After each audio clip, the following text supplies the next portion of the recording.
है टेम्परेचर तो डिपेंड नहीं कर सकते, टेम्परेचर डिपेंड करता है मौसम पर, मौसम की क्या पोजीशन है। यहाँ पर इसका जो प्रेशर होता है कम से कम 50 से 60 PSI होता है। अगर इससे प्रेशर कम होगा तो ये लिखा हुआ है यहाँ पर कम होगा तो आगे जो लगा हुआ है वाटर फ्लो स्विच ये सिस्टम को कट ऑफ कर देगा। वाटर फ्लो यहाँ पर होता है, ये लिखा है WFS, वाटर फ्लो स्विच यहाँ पर होता है। ठीक है, यहाँ पर पानी जो अच्छा चिलर है शुरू में आपको टेम्परेचर नहीं देता। शुरू में आपका जैसे ही आपने ऑन किया 10-12 डिग्री, यानी यहाँ से आप ऑन हुआ तो आपका टेम्परेचर जाएगा 14, 15, 16, फिर ऐसा ऐसा 10, 8, 7 सबसे बेस्ट टेम्परेचर 7 है। 60 डिग्री सेंटीग्रेड का पानी यहाँ से निकल रहा है। ठीक हो गया।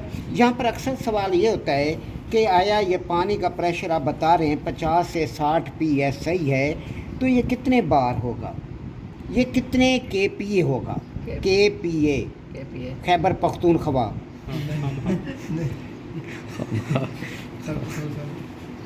क्या?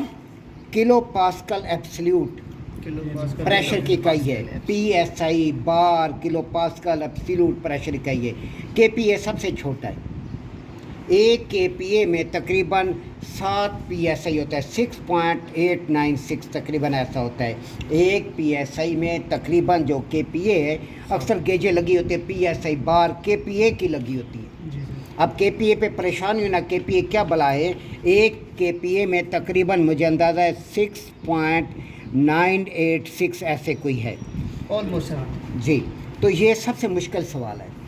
अब यहाँ पर 6.986 है, हम इसे 7 कहते हैं तकरीबन, तो या 8.96 है। तो अब यहाँ पर इसे हम तकरीबन का लफ्ज़ समझ, तकरीबन 7 जो है PSI होता है। अब इसे हम ज़रब दे दें, किससे हम ज़रब देंगे? 50 से, तो कितना KPA हुआ? 7 को 50 से ज़रब दें 350 KPA यहाँ पर प्रेशर होगा। तकरीबन ये 404 होता है। अगर 60 है तो तकरीबन 400। PSA कितने होगा? 50 से 60 PA। अच्छा, बार अब कितने होगा? एक बार में तकरीबन, यहाँ भी तकरीबन है 14.6 PSI होता है। ये है 5 पॉइंट समथिंग है। अब 14.6 PSI है तो ये कितना हुआ? कितने बार हुआ ये? 7 सही है। एक बार 50 PSI है एक बार के अंदर, तकरीबन 14.6 PSI है, तो ये तकरीबन कितना बनेगा? तकरीबन 3.5 4 बार के करीब। आप उसे कहेंगे तकरीबन 4 बार के करीब। ये आपको आना चाहिए यहाँ पर। एक ये सवाल। दूसरा मुश्किल तरीन सवाल यहाँ पर, क्योंकि ये टॉपिक इस टाइम यही चाह रहा है, पूछा जाता है 1 इंच के अंदर कितने मिलीमीटर होते हैं? 1 इंच के अंदर 25.4 mm होते हैं। और सेंटी कितने होते हैं? 2.54 सेंटी होते हैं। अब यहाँ पर दूसरा सवाल होता है 1 फुट के अंदर कितने mm होते हैं? अब मुश्किल तरीन सवाल है। 1 फुट के अंदर कितने इंच है? 12 इंच है। ठीक है, 12 इंच है। 12 बाई मल्टीप्लाई करेंगे कितना? MM को 25.4 से हम मल्टीप्लाई करेंगे, क्या आता है आपके पास?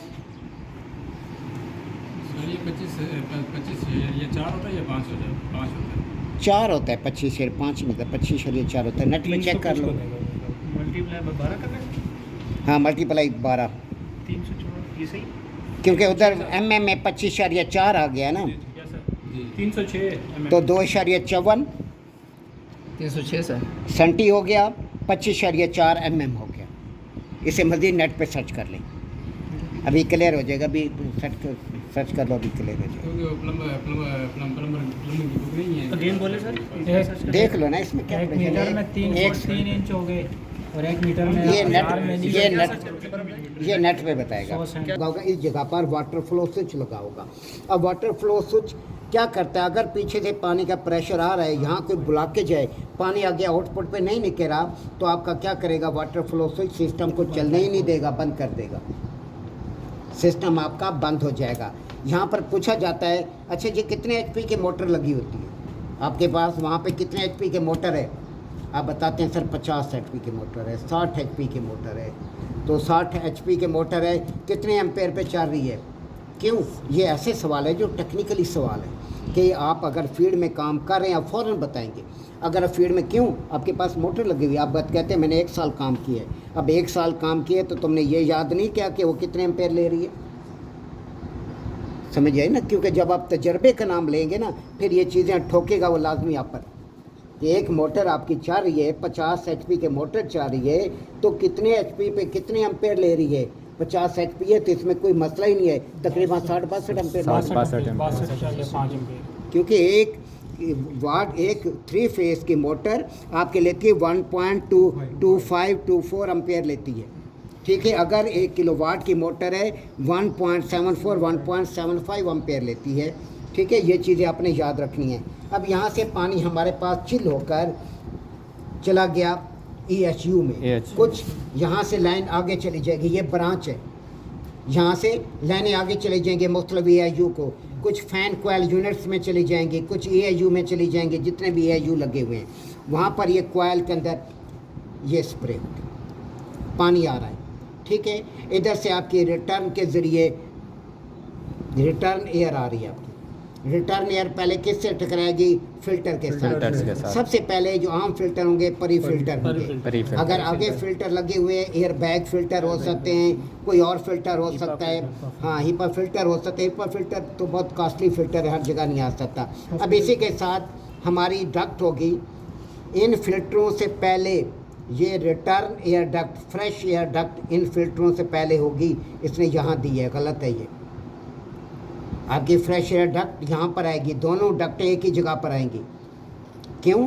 क्योंकि फ्रेश एयर जो आ रही है उससे भी फिल्टर होना लाजमी है। तो फिल्टर होके यहाँ से पास होकर कोयल के साथ टकराएगी। अब यहाँ पे क्या लगा होगा? यहाँ पे DPS लगा होगा, डिफरेंशियल प्रेशर स्विच लगा होगा कि यहाँ पर एयर प्रेशर कितना आ रहा है, आगे फ्लो कितना है आपका।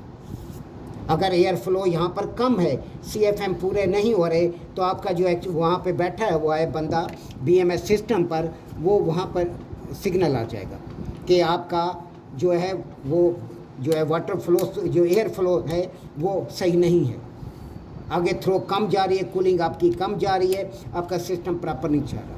फ़ौरन बंदा वहाँ पर आएगा, आके कंप्लेन फ़िल्टर को क्लियर करेगा, फ़िल्टर हमारे ख़राब है, ठीक है। यहाँ पर DPS लगा होगा। ये बहुत हाई लेवल की टेक्नोलॉजी है। ये छोटी अभी तो मैं अभी घुमाने वाली साइड में तो अभी आया नहीं, अभी हमारे पास चलना है VRV VRF को हमने देखना है, उससे तो मुझे खुद स्टडी करनी पड़ती है। VRV VRF अभी मेरे पास उसके नोट्स भी पूरे नहीं है, नई टेक्नोलॉजी है पाकिस्तान में, उसे मैं खुद ही स्टडी अभी करूँगा तो फिर बात है। सिंगल का तो हमें आता है, सिंगल कूलिंग उसमें मसला नहीं, असल है जो अभी रिकवरी यूनिट जो है ना 3 पाइप, ये मसला है। हाँ, कूल एंड हीट में बड़ी प्रॉब्लम है। अभी मुझे टाइम, मैं काम चोर हूँ, जाके निकम्मा जाके बढ़ जाता, सो जाता हूँ, हाँ, तो बस हिम्मत स्टडी नहीं होती मुझसे। अब यहाँ पर कोयल पानी चिल वाटर गुजरा, इसके ऊपर से एयर गुजरी, एयर ठंडी होकर यहाँ से कमरों में चली जाएगी, ऐसा, ठीक है। अब यहाँ पर भी DPS लगा होता है, इस जगह पर भी। यहाँ पे DPS क्या होता है, क्यों लगाए जाते हैं? अगर आपकी मोटर बंद हो गई, आपकी मोटर बंद हो गई तो आपका फ्लो ख़त्म हो गया, तो वहाँ पे अलार्म आ जाएगा कि आपके पास ये मोटर बंद हो गई।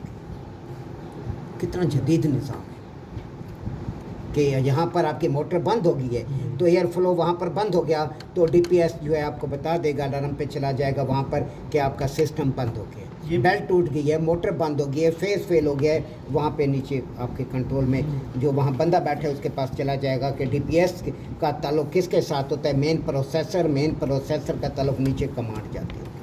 जो 2 DPS हर AIU के अंदर मस्ट है, एक आपके पास फिल्टर के साथ लगता है, एक मोटर के इन आउट पर।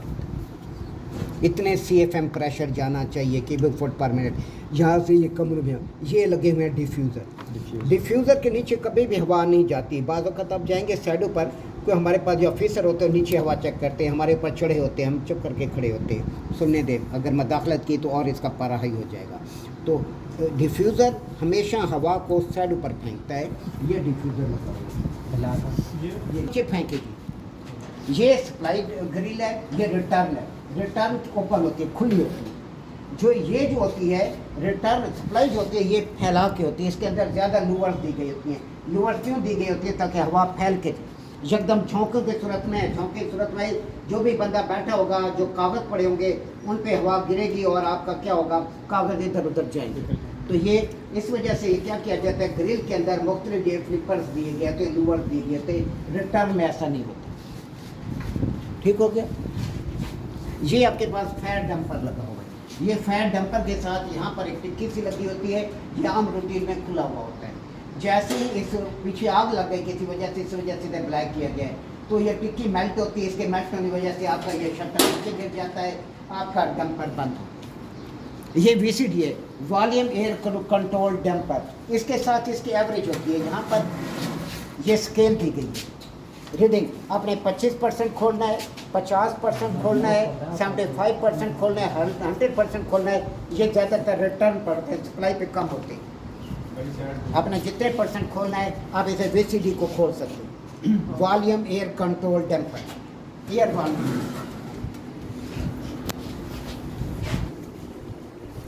VAV होता है, वेरिएबल एयर वॉल्यूम। ये VCD है, ठीक है। वॉल्यूम एयर डैम्पर कि आपने कितने वॉल्यूम रखना है एयर का, ये सवाल आपसे पूछे जाना है। ये तो ये बार बार मैं कह रहा हूँ, आपका सारा इसमें है कोड। जैसे आपको PPM बताया था, प्लान प्रिवेंटेड मेंटेनेंस, ये चीज़ें लाजमी तौर पे आपसे अभी वैकेंसी आ रही है, आप अपने पास कोड रखें और निकलें। बैठने वाली गेम नहीं है, टाइम बर्बाद करने वाली गेम नहीं है। वैकेंसी आती रहती है, अभी अक्टूबर नवंबर में तो और ज़्यादा बढ़ जाती हैं। अब वो कंपनियां, वो प्रोजेक्ट जहां पे आपका कोई बंदा कोई चला गया या भाग गया, कंपनी छोड़ गया, वो डिमांड आती है इस टाइम, क्योंकि कंपनियां पहले ही बंदे रख लेती हैं सीज़न से पहले। इस टाइम इक्का दुक्का वैकेंसी आती है। अब वैकेंसी आएगी हमारे पास प्रॉपर अक्टूबर नवंबर में। क्यों? नए चिलर इंस्टॉल होते हैं, कतर हो गया, ओमान हो गया, जहाँ भी चिलर इंस्टॉल होगा आपके पास ही आएगा।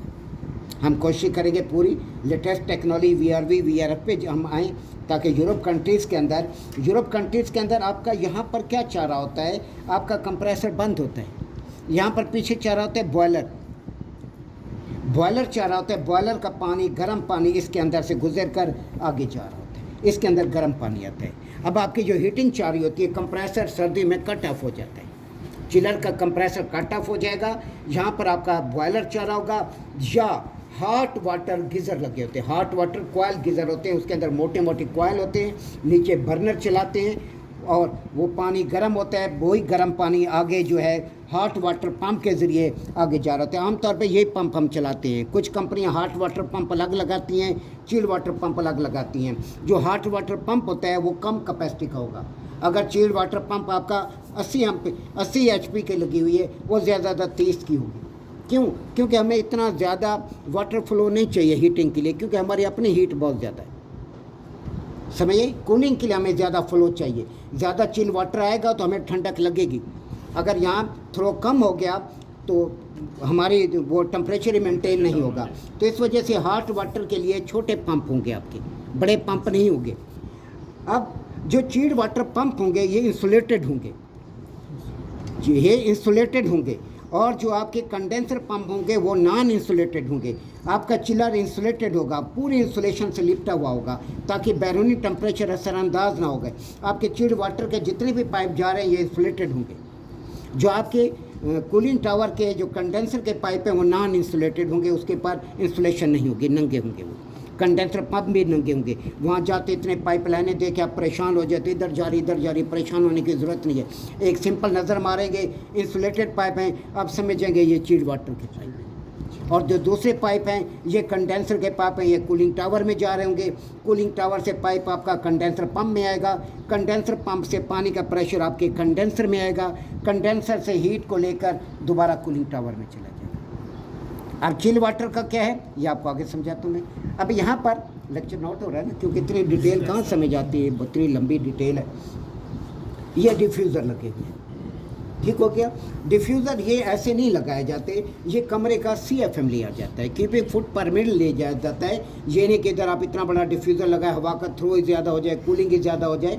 यहाँ पर क्या किया जाता है, कमरे का CFM लिया जाता है, उस हिसाब से ये मेन डक्ट से ब्रांच डक्टें ली जाती हैं। ये ब्रांच डक्टें आ रही हैं, मेन डक्ट से ब्रांच डक्टें। यहाँ पर आमतौर पे कई जगह पे हमने देखा है GI की डक्टें नहीं लगाती कंपनियाँ, यहाँ पर बचत करती हैं, यहाँ पर फ्लेक्सिबल डक्ट लगाती हैं। वो जो सामने लगी उधर मैंने दिखाई। फ्लेक्सिबल डक्ट लगाते हैं, छोटी सी फ्लेक्सिबल डक्ट लगाती है। बाज़ वक़्त हम जब कंप्लेन होती है तो वहाँ पर हम जाते हैं तो थ्रो नहीं आ रही, जब देखते हैं तो फ्लेक्सिबल डक्ट है, वो परेशान हो जाते हैं। जो बड़ा हेड होता है कहते हैं ये यहाँ पर कैसे आ सकती है, इसकी तो लाइफ होती है 5-7 साल बाद ये ख़राब हो जाती है, अब इधर क्या करेंगे, नहीं डलवाएंगे। वो परेशान हो जाते, कहते हैं सर ये देखिए ये ख़त्म गल गई है, अब इस वजह से इधर थ्रो नहीं जा रही, हमारी जान छूट जाती है। हम अपना मुद्दा कट्टा खोल के उनके ऊपर सर पे डाल देते, तुम जानो तुम्हारा काम जानो।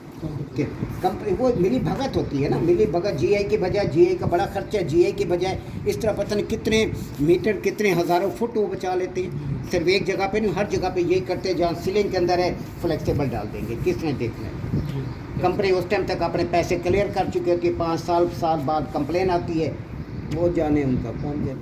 कंपनी अपना वारंटी पीरियड निकाल के निकल चुकी होती है। अब यहाँ पर ये रिटर्न ऐसे ये देखिए, इधर उसने डिफ्यूज़र नहीं दिया, समितार से।